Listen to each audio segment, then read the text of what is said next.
नमस्कार। एक 27 वर्षीय लड़की की कुंडली हमारे सामने। 29 जून 1992 शाम के 7 बजे इनका जन्म हुआ कनाडा में। वृश्चिक लगन की कुंडली है और मिथुन राशि की है। वृश्चिक लगन का मालिक मंगल। मंगल छठे घर में बैठ के लगन को वापस देखता है, व्यक्ति को साहसी बनाता है, परिस्थिति से लड़ने की क्षमता देता है। लेकिन ऐसे लोग कभी कभी अपने साहस का गलत फ़ायदा उठा लेते हैं, यानी इसको कहते हैं बिना पूछे अपने आप निर्णय ले लेना या अपनी ही बात को आगे रखना, चाहे उसके लिए उन्हें किसी भी तरीके का रवैया अपनाना पड़े। वो सिचुएशन से एक अच्छी नहीं होती है। ऐसे लोग अपने शत्रुओं को परास्त करने में माहिर होते हैं, लेकिन अपने आप अपने जिद के कारण, निर्णय लेने के कारण ऐसे लोगों को जीवन में परेशानी का सामना भी करना पड़ता है। लग्नेश लगन को देख रहा है, लेकिन छठे घर से देख रहा है। जीवन में संघर्ष तो बनाता है, लेकिन व्यक्ति उस संघर्षों पर विजय पाने में सक्षम है। कुंडली के अंदर एक और नेगेटिव कॉम्बिनेशन है, चंद्र केतु अष्टम भाव में। सूर्य और चंद्रमा अमावस्या का जन्म दिखाते हैं, केतु भी साथ में होता है। जब चंद्रमा इस प्रकार से पीड़ित होता है तो ये व्यक्ति की मानसिकता का प्रतीक है। चंद्रमा मन का मालिक है। एक तो अमावस्या का चंद्रमा क्षीण चंद्रमा होता है, ये आपकी सोच को नकारात्मक करता है, छोटी सोच कर देता है। साथ में केतु भी है, ये एग्रेशन देता है, जल्दबाजी देता है, चिड़चिड़ाहटपन देता है।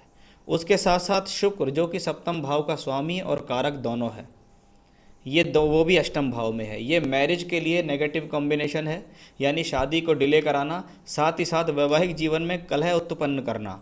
वो स्थिति भी यहाँ दिखाई दे रही है। उसका कारण जो है व्यक्ति स्वयं होता। ऐसे लोग अपनी शादी को करने में, शादी को डिसाइड करने में और वैवाहिक जीवन को ठीक ठाक से चलाने में असमर्थ होते हैं। कहीं ना कहीं इनका खुद का स्वभाव उसके लिए जिम्मेवार होता है। इन्हें अपने स्वभाव में बहुत ज़्यादा जीवन में परिवर्तन लाना पड़ेगा। जिद को छोड़ना पड़ेगा, जल्दबाजी को छोड़ना पड़ेगा, एग्रेशन को छोड़ना पड़ेगा, दूसरों की बातों को सुनना पड़ेगा। तब कहीं जाकर इनको जीवन में एक आनंद की स्थिति बनेगी। इनका बुध देखिए आप, कर्क राशि का बुध है, पृष्ठोदय राशि का बुध व्यक्ति को अच्छा नहीं होता। ये व्यक्ति के स्वभाव में चालाकी भरता है और उसको शनि और मंगल दो मेलेफिक प्लैनेट यानी स्वभाव में अशुभ ग्रह भी बुध को देखते हैं। ये आपकी बुद्धि को तीव्र तो बनाते हैं, आपकी कैचिंग पावर को तो अच्छी करते हैं, लेकिन आपको धूर्त और मूर्ख भी बना देते हैं। यानी आप अगर ये समझते हैं कि मेरे द्वारा लिए गए निर्णय सटीक हैं, अच्छे हैं, मैं ही जो कर रही हूँ वो सही है, ये सबसे बड़ी बेवकूफ़ी होती है। इस कुंडली के अंदर एक प्लस पॉइंट है, बृहस्पति दशम भाव में बैठा है। जब कर्म स्थान में बृहस्पति होता है तो ये आपके कर्म के लिए ठीक है। धन मिल जाएगा, वो धन वाणी से मिल सकता है, बोलचाल से मिल सकता है। ऐसे व्यक्ति जीवन में अपनी वाणी के बल पर पैसा कमाने में सक्षम है। लेकिन दशम भाव का मालिक जो सूर्य है वो अष्टम भाव में बैठा हुआ है। इसका मतलब है जीवन में प्रोफेशनली राइज करने के लिए व्यक्ति को काफ़ी एफर्ट्स करने पड़ेंगे। तो कुंडली के अंदर ग्रहों की स्थितियों के बारे में मैंने यहाँ बात की है। ऐसे लोगों को वाणी पर बहुत ज़्यादा संयम रखना चाहिए। बृहस्पति की महादशा आपको चल रही है, काफ़ी लंबे समय से चल रही है और बृहस्पति चल रहे हैं 2009 से। 16 साल की महादशा है, तो 2025 में बृहस्पति की महादशा ख़त्म हो जाएगी। अभी जो बृहस्पति चल रहे हैं, बृहस्पति में दशा चल रही है शुक्र की। बृहस्पति दशम में है, दशमांश कुंडली में लगन में द्वादशेश तृतीयेश होकर, यानी बृहस्पति की दशा बताती है आपको घर से दूरी, जन्म स्थली को छोड़कर किसी दूसरे स्थान पर जाना, विदेश में जाना, वहाँ पर जाकर काम करना। लेकिन बृहस्पति में शुक्र सप्तमेश है, द्वादशेश है, अष्टम में बैठा। हेल्थ के लिए ठीक नहीं, मेंटली कंडीशंस के लिए ठीक नहीं, मैरिज रिलेटेड इश्यूज़ के लिए ठीक नहीं, लव रिलेशनशिप्स के लिए ठीक नहीं, मानसिकता के लिए अच्छा नहीं कहा जाता। ऐसे समय में विवाह से संबंधित प्रस्तावों के लिए यदि प्रयास किए जाते हैं तो उनमें सफलता नहीं मिल पाती है। अगर कहीं सफलता मिल भी गई तो वो रिलेशनशिप्स अच्छी तरीके से नहीं चल पाता या मजबूती से नहीं चल पाता।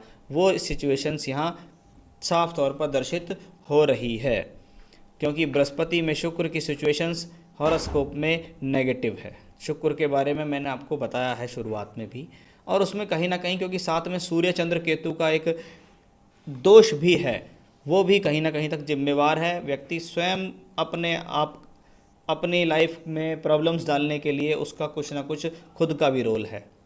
नवांश में देखिए आप, लगन नवांश का अपने आप में राहु केतु एक्सेस में है।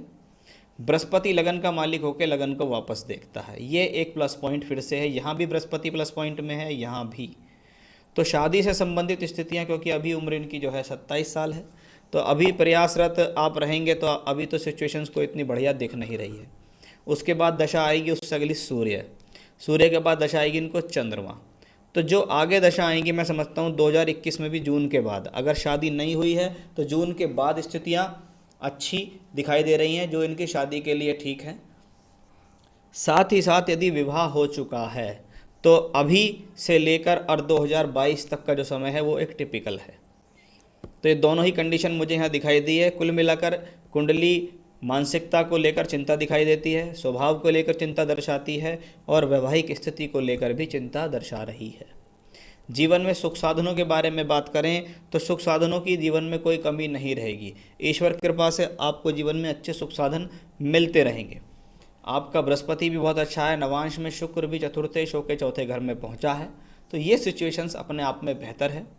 जब नवांश का लग्नेश और सप्तमेश दोनों प्रबल स्थिति में होते हैं तो कहीं ना कहीं व्यक्ति में स्वयं कमी होती है, उसका पति सब तरीके से कंप्रोमाइज़ करने वाला मिल जाता है, या कह सकते हैं कि आपकी गलत आदतों को भी छुपाने वाला वो मिल जाता है। तो हॉरोस्कोप प्रोफेशनली देखूं तो बृहस्पति सभी जगह धन योग में है। इसका मतलब बृहस्पति अपनी दशा के अंदर आपको इनकम देने में सक्षम है, सोर्स ऑफ इनकम देने में सक्षम है। थोड़ा सा जुलाई 2020 से अप्रैल 2021 आपकी प्रोफेशनल लाइफ के लिए ठीक नहीं दिख रहा, ये अप्स एंड डाउन दिखा सकता है। ऐसे समय में व्यक्ति जो काम कर रहा होता है उसमें प्रॉब्लम्स आती हैं, कभी कभी डाउनफॉल या नौकरी का छूट जाना या नौकरी में परेशानी आना, जिस कार्य क्षेत्र में जहाँ काम कर रहे हैं वहाँ पर अच्छा महसूस ना होना, वो सिचुएशंस भी यहाँ दिखाई दे रही है। वो समय आपकी लाइफ के लिए थोड़ा सा एक टिपिकल मैं कहूँगा। जुलाई 20 से अगस्त 2022 इस हॉरोस्कोप के लिए मेंटली तौर पे, मैरिड लाइफ के तौर पे और प्रोफेशनली तीनों तौर पर ज़्यादा बेहतर नहीं दिखाई दिया। आपको अपने जीवन में अपने आप को शारीरिक रूप से ठीक रखना है, मानसिक तौर पे अपने आप को प्रबल करें, मेडिटेशन करें, योगास करें, साथ ही साथ भगवान शिव का स्तोत्र पाठ रुद्राष्टकम करें, और उसके बाद संकट नाशन गणेश स्तोत्र करें। तो 2 पाठ तो आप रोज करें, संकट नाशन गणेश स्तोत्र और रुद्राष्टकम। साथ ही साथ एक पुखराज रत्न आप धारण कीजिए, आपके लिए बेहतर रहेगा। जो 2 पूजा मैंने आपको बताई हैं, यदि आप उसको रेगुलर करते हैं, रेगुलरिटी में ही आपको उसका रिजल्ट मिलेगा। और कहीं ना कहीं आप अपने आप को कोई जिम ज्वाइन करा लीजिए, कोई मेडिटेशन क्लास हो वो ज्वाइन कर लीजिए, उससे आपको बहुत ज़्यादा मानसिक प्रबलता प्राप्त होगी। तो उपाय ज़रूर कीजिए, जिन बातों में मैंने आपको बताया है उन पर बहुत ध्यान दीजिएगा, आप स्वयं ही अपनी लाइफ को बहुत अच्छा कर सकते हैं। नमस्कार।